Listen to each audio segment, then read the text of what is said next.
आगे बढ़े आपको बताएं कि तहरीक इंसाफ पीटीआई की तरफ से खिप्रो प्रेस क्लब की बॉडी बनने पर ओहदेदारान के लिए तहरीक इंसाफ ऑफिस में टी पार्टी का एहतमाम किया गया है। तफसीलात जानते हैं आलमगीर खान से। जी, मैं मौजूद हूँ पाकिस्तान तहरीक इंसाफ ऑफिस में। पीटीआई की जानिब से किप्रो प्रेस क्लब बॉडी बनने पर किप्रो प्रेस क्लब के उहदेदारान को टी पार्टी दी गई, जिसमें पीटीआई के असलम जट, आगा अहमद खान, अली नवाज इंगोरजो, उमेद अली शाह, बाबर शाह, अकबर खान, गुलाम खान, शबीर कायम खानी, इमाम बख्श गज्जू शामिल थे।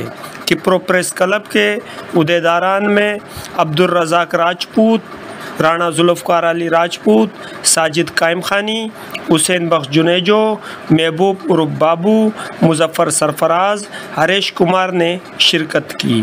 पार्टी के बाद इमरान खान पर होने वाले कातलाना हमले पर A1 न्यूज़ से बात करते हुए आगा अहमद खान, अली नवाज इंगोरजो ने क्या कहा, आइए इनसे जानते हैं। जी, के ऊपर जो हमला हुआ है, अहमद भाई आप इसके बारे में क्या कहोगे?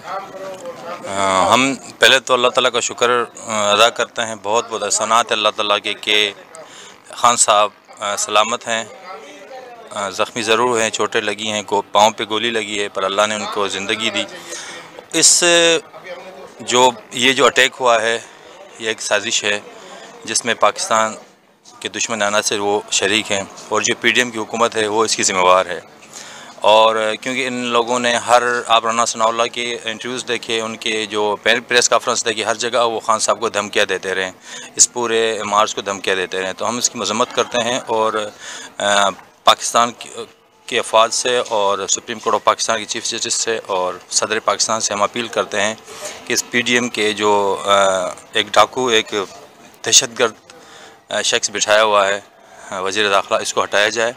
और उसके बाद जो वज़ीर आज़म है, ये भी इनके जो इसी वाक़े में मुलविस हैं और इनके ज़िम्मेवार हैं, उनको भी फ़ौरी हटाया जाए और पाकिस्तान को आइंदा के लिए ऐसे मसाइल से, ऐसे क्राइसिस से जो है पाक किया जाए और उन्हें बचाया जाए। तो हम उम्मीद रखते हैं कि इंशाल्लाह एक अच्छा जो है वो पैनल बनेगा तहकीक के लिए, और GIT बनेगी, उस GIT में इंसाफ मिलेगा और जो असल मुजरिम है, ये तो एक मवाली सा पेश किया गया, ये मुजरिम नहीं है। असल जो मुजरिम है, किसके कहने पे वह कौन करवा रहा है, उसको कौम के सामने लाया जाएगा और बेनकाब किया जाएगा ताकि आइंदा पाकिस्तान ऐसे मसलों से बचा जा सके। Thank you. तो इमरान खान पे हमला हुआ है, उसके बारे में आप क्या कहोगे? सबसे पहले तो हम दुआ गो हैं खान साहब के लिए कि अल्लाह पाक उसको लंबी उम्र दे, खिजरी हयाती दे।